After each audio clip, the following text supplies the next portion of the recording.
गरीबी एक जहर है, लेकिन उससे बाहर निकलना और उसके लिए गलत रास्ते का इस्तेमाल करना वो उससे भी बड़ा जहर है। आज वही काम एक राजमिस्त्री और उसके लड़के ने किया। शॉर्टकट में अमीर बनने के रास्ते जेल पहुंच गए।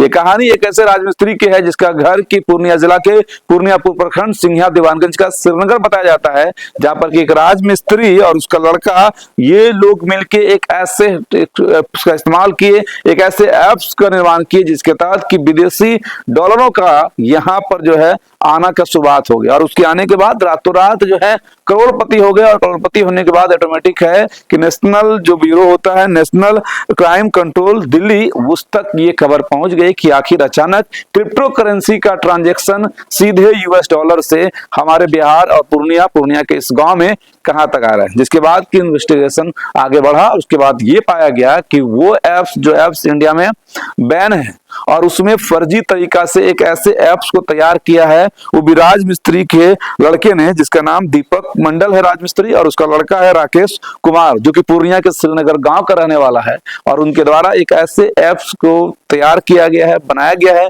जिस ऐप्स के तहत विदेशों में रहने वाले लड़के का या जो भी लोग रहते हैं उसके प्राइवेट जो भी मतलब की जानकारियां है वो हासिल हो पाते थे। चाहे उसके अकाउंट में कितने पैसे हैं, उनका क्या पासवर्ड है, उनका क्या कुछ है, वो सारी मतलब जानकारियां आसानी से उस ऐप्स के माध्यम से वो कलेक्ट करते थे। फिर उस जानकारियों को किसी विदेशी कंपनियों के पास या कोई और साइबर फ्रॉड जो विदेश पे बैठा हुआ था उसे बेचते थे और उसके बाद उसके अकाउंट से रुपए की उगाही होती थी। जिसमें सिर्फ राकेश ही नहीं था बल्कि उसके एक और देश थे, क्योंकि जब ये मामला सामने आया और उस एक लड़की जिसकी उम्र महज 15-18 साल ही है, जो कि निहायत ही गरीब था, क्योंकि जो राजमिस्त्री है दीपक मंडल वो किसी तरह से रोजाना ईंट का जो आप देखते हैं घर बनता है उसमें मजदूरी करते थे और मेहनत मजदूरी करके उनका घर चलता था। गरीबी से परेशान लड़का बाप के साथ मिलकर अपने एक और भाई के साथ मिलकर अपने एक ऐप्स का निर्माण करता है, जिस ऐप से ऑनलाइन ठगी का धंधे का शुरुआत करता है। और उस लड़के को पकड़ने के लिए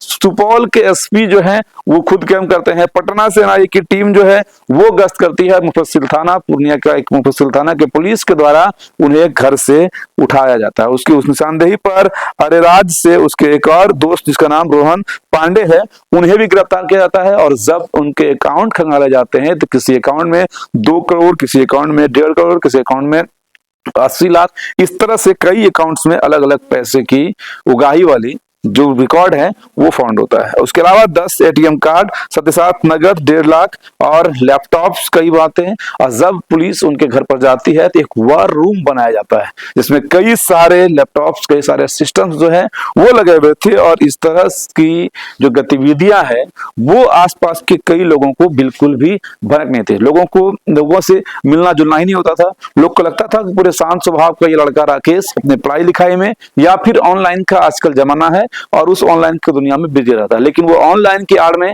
ऑनलाइन ऐसे गेम्स को भी प्रमोट किया करते थे अपने टेलीग्राम चैनल को बनाकर, जो इंडिया में पूरी तरह से बैन है। और उसके सहारे उन्होंने न जाने कितने मासूम लोगों की जिंदगियां तबाह कर दी होगी, क्योंकि उसकी गाढ़ी कमाई को ये लोग चंद मिनटों में निपटा जाते थे। जिसके बाद कि इन्हें वॉलेट के रूप में वहां से पैसे मिलता था और उस वॉलेट का फिर ये अलग अलग एटीएम के माध्यम से उससे पैसे निकासी करते थे, जिससे वो अपने आसपास के गांव में, आसपास की जगह पर जमीन खरीदा करते थे। और ये सारे मामले तब खुलासे हो गए जब पटना से आई एसटीएफ की टीम और मुफस्सिल पुलिस ने राकेश के घर पर छापेमारी की और राकेश के घर में इतने सारे आपत्तिजनक सामान जो है वो बरामद हुआ। फिलहाल अभी 3 राज्यों की जो पुलिस है और कई थाने के पुलिस और कई एसपी जो है वो इस मामले में तहकीकात कर रहे हैं कि कौन कौन से लोग इसमें शामिल हैं और इसका तार आखिर कहां तक जुड़ा हुआ है। और ये अब तक के साइबर ठग का सबसे बड़ा मास्टरमाइंड था, जिन्होंने अपनी गरीबी को खत्म करने के लिए, अपनी गरीबी से अमीरी में तब्दील होने के लिए इस शॉर्टकट वाले रास्ते को चुना, जिसके बाद की करेंसी जो क्रिप्टो करेंसी के माध्यम से, यूएस डॉलर के माध्यम से इस तक पहुंचते थे और आज इसके रास्ते इन्हें जेल भेज दिया गया। यानी कि हम लोग इस कहानी को आपको इसलिए बता रहे थे ताकि आप भी सतर्क रहे, सावधान रहे और सुरक्षित रहें और अमीर बनने के लिए ऐसे शॉर्टकट्स रास्ते ना अपनाएं, क्योंकि जिस तरह से डिजिटल युग में आप डिजिटली फ्रॉड कर सकते हैं, उसी तरह से आपके ही इस देश में एजेंसियां है कई जो आप पर निगरानी रखती है और उसके बाद आपको भी डिजिटली अरेस्ट भी कर सकती है। आज वही उस लड़के के साथ हुआ। गरीबी से अमीर बनने का ये जो शॉर्टकट है उन्हें जेल के सलाखों के पीछे पहुंच जाते हैं। इसलिए आपके भी इर्द गिर्द अगर कोई ऐसे लोग हैं तो इसकी निशानदेही जरूर करें और ऐसे लोग सतर्क रहें, सावधान रहें और सुरक्षित रहें। जय हिंद।